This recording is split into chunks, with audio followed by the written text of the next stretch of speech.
Hi, welcome to January the 23rd as we whip around Thailand on TNT, thanks to 5-Star Marine. And I thought we'd start with tourism. It looks like a good start for 2025. Thai tourism starts 2025 on a high as foreign arrivals surge, nearly 19%, this coming from nationthailand.com. And foreign visitors to Thailand surged 18.63% to over 2 million in the post-New Year period. This is compared with the same time last year. Tourist arrivals between January 1 to 19 totaled, just about 2,140,000, generating around 107 billion baht. Where are they coming from? Well, China was the top source of foreign tourists with 354,000. This was followed by Malaysia, Russia, South Korea and India. And just looking at the last week, Chinese arrivals showed the biggest jump at nearly 10%. And the spokesperson crediting the permanent visa-free deal agreed between the Thai and Chinese governments. Now, we know there has been some chatter in the media over recent days about the possibility of perhaps reducing the visa-free situation for Chinese travellers, maybe to a lesser time visa-free, or returning to visa on arrival. We're yet to see anything. My tip is probably nothing will happen. But I have to say, anecdotally, I do live down the southern part of Thailand. I have to go to Phuket quite regularly, and that place is just rammed at the moment with passenger vans and travellers and traffic. I've just never seen it so busy. So it does appear that there are plenty of tourists in Thailand at the moment. Now, just going to another follow-up from a story. Well, it's been a bit of a reoccurring story over the past few days. Bangkok closes 53 schools as PM 2.5 smog shrouds the capital. Bangkok authorities have closed 53 schools after PM 2.5 air pollution soared beyond the safe level across the capital and much of the country. And the schools were closed on Tuesday this week and says they'll reopen on Thursday and Friday depending on the air quality. We'll check that out in a moment. City Hall said the affected schools must provide either supplementary classes on weekends or online classes. And air pollution in Bangkok's forecast to become more severe until tomorrow, but the situation should improve on Saturday and Sunday. Well, there we are, Bangkok number 9 today in the list of the worst polluted cities in the world. And just looking at the map, we're probably seeing a lot more purple than we've seen. So the air quality probably worse today than it has been all year. Well, to be honest, looking at the IQAir.com map, it's not much better around other parts of Thailand today either.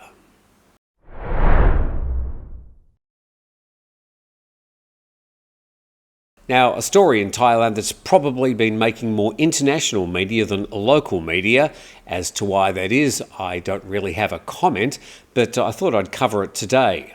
Thai PBS World reporting Thai immigration denies orders to repatriate Uyghurs amid rights concerns. Thai immigration police have not received, they say, any instructions to repatriate to China 48 Uyghurs who have been held in Thai detention centres for a decade. The group remains in immigration detention, and a quote from police: "We've treated them according to the immigration police's rules and regulations. As of now, no order has been issued to repatriate them." The plight of the Uyghur detainees has drawn widespread attention once again as international human rights organisations and activists call on Thai authorities to halt any planned transfer, warning that the group could face persecution if returned. Now, this story has gone quiet over recent years, but there's been some recent international coverage about a rumour that Thailand's been told to repatriate these particular Uyghurs.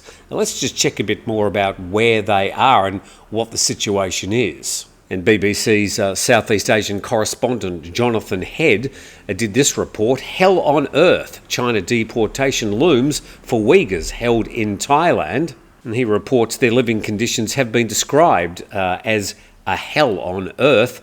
They're all being held in the Immigration Detention Centre in central Bangkok, which houses most of those charged with immigration violations in Thailand. And the IDC is known to be hot, overcrowded and unsanitary. Journalists are not allowed inside. Lawyers usually warn their clients to avoid being sent there if at all possible. And the BBC report says there are 43 Uyghurs there, plus another 5 being held in a Bangkok prison for trying to escape. And they're the last of around 350 who fled China in 2013 and 14. Now, just going back a bit, the last time Thailand deported Uyghur asylum seekers was in July 2015. Without warning, it put 109 of them onto a plane back to China, prompting a storm of protests from governments and human rights groups.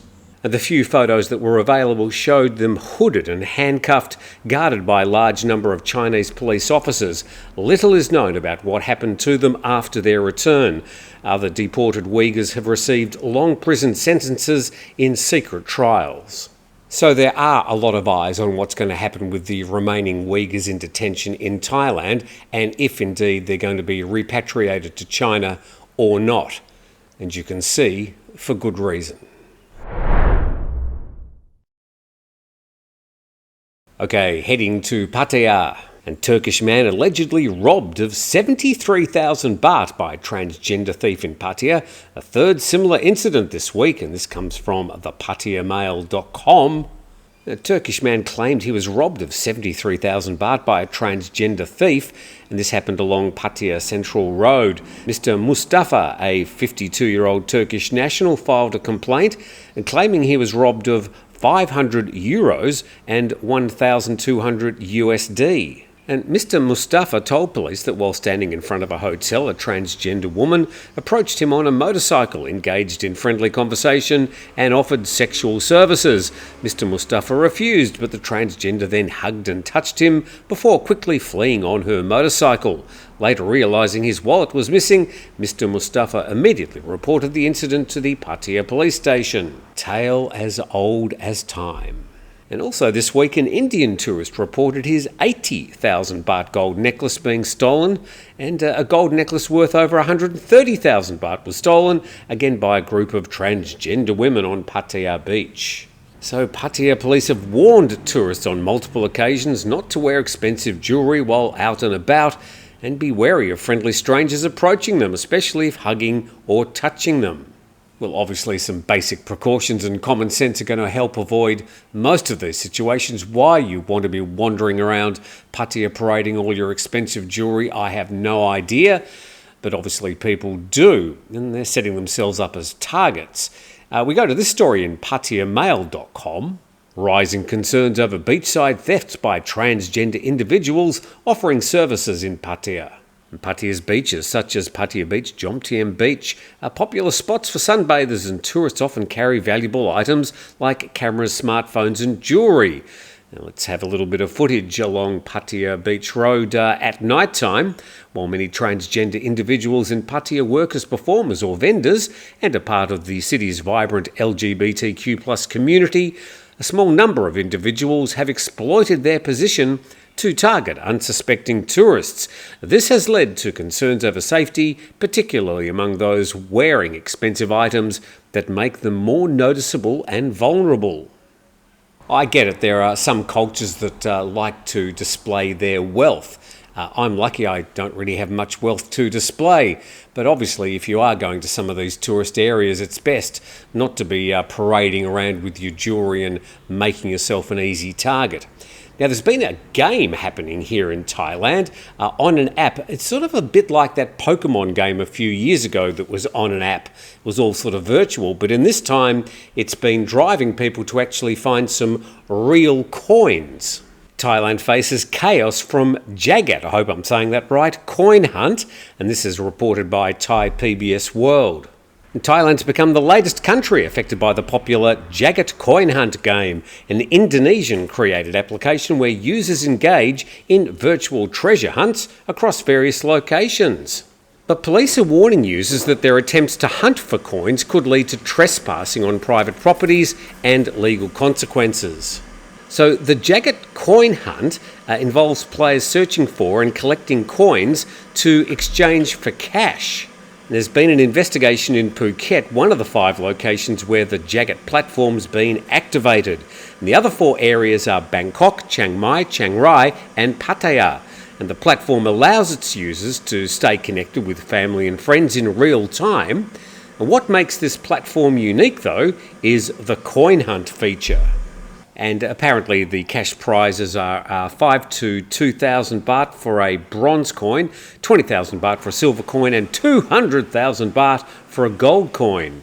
So tell us if you've found a coin or if you've been searching for them. I didn't know anything about this app, but it looks like it might be causing a little bit of disturbance. So plenty happening around Thailand, never a dull day. Hopefully you're up to date on some of the main news stories. Big thanks to 5 Star Marine and Beach House Thailand. Please subscribe to the channel if you haven't already done so, and I look forward to seeing you tomorrow.